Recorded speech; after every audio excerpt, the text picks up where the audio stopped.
expected from her. However, I see a little need to squander much of your valuable time varnishing her hollow thoughts.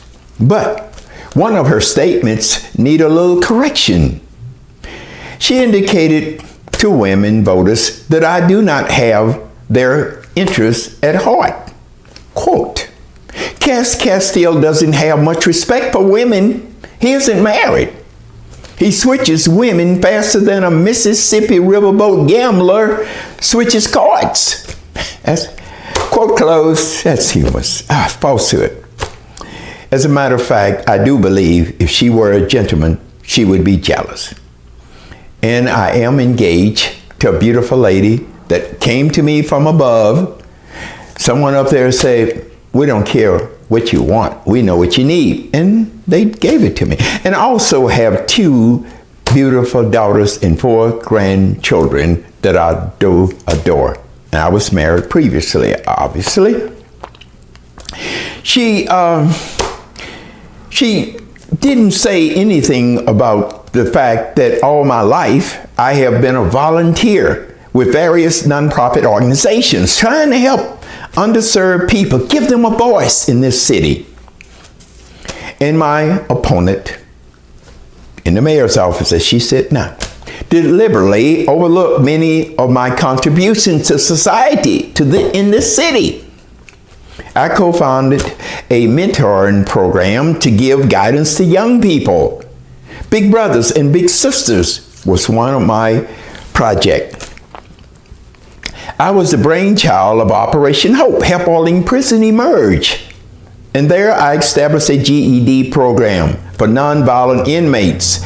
So when they are released, they'll be able to obtain a job and become tax-paying citizens.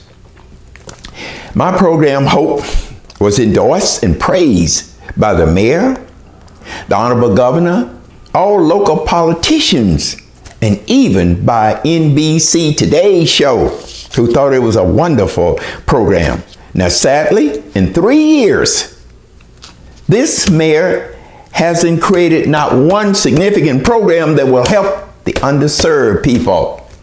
She hasn't even brought any businesses here. The wages are stagnant. She hasn't done anything. And yet, she still wants to be your mayor. Well, we're going to do something about that. But why am I seeking the mayor's seat? Well, my time has come. And as your mayor, I will bring much needed changes to our communities, all communities. I will be a catalyst who will make our city the brightest lighthouse on the Mississippi River.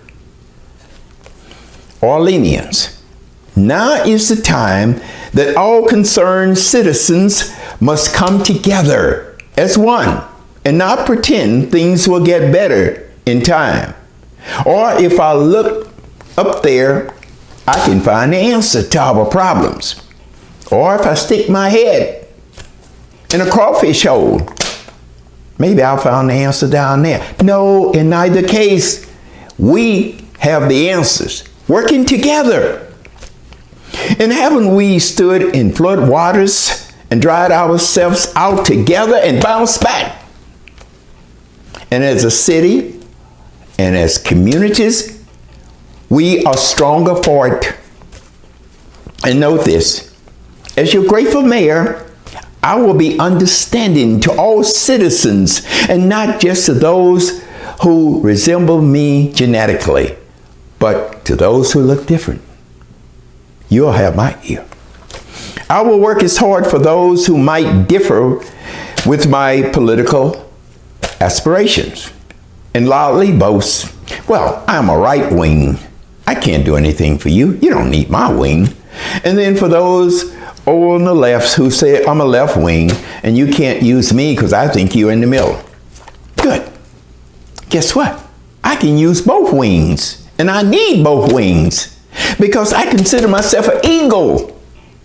And as a bird, I will be able to fly to the tree of accomplishment with your wings. You'll help me. Know that my front door will be open And not just for those who live in the wealthy Gordon district, but for every citizen in the 9th Ward and the wards in between.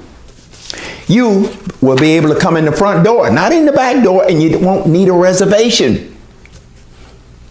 Every hard-working citizen in every community in this city must be granted the God-given rights to a fruitful life in this fruitful city, in this fruitful nation. And every citizen should reap the benefits, the bounty of their labor. And as hard-working citizen, your harvest should be delicious fruit and not have to consume spoiled fruit. While decline, well, spoiled fruits are better than having no fruits at all. No, no, no. We're not going to accept that. Neither will you, and neither will I. I offer you my certified promise.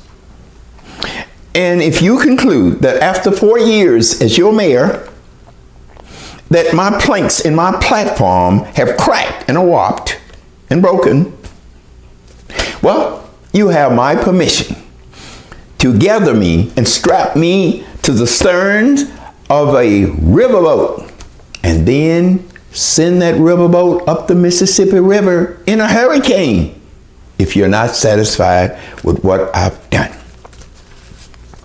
Now, after carefully analyzing some of the pressing challenges that are plaguing our communities and all communities, I offer you my prescription for a much improved city.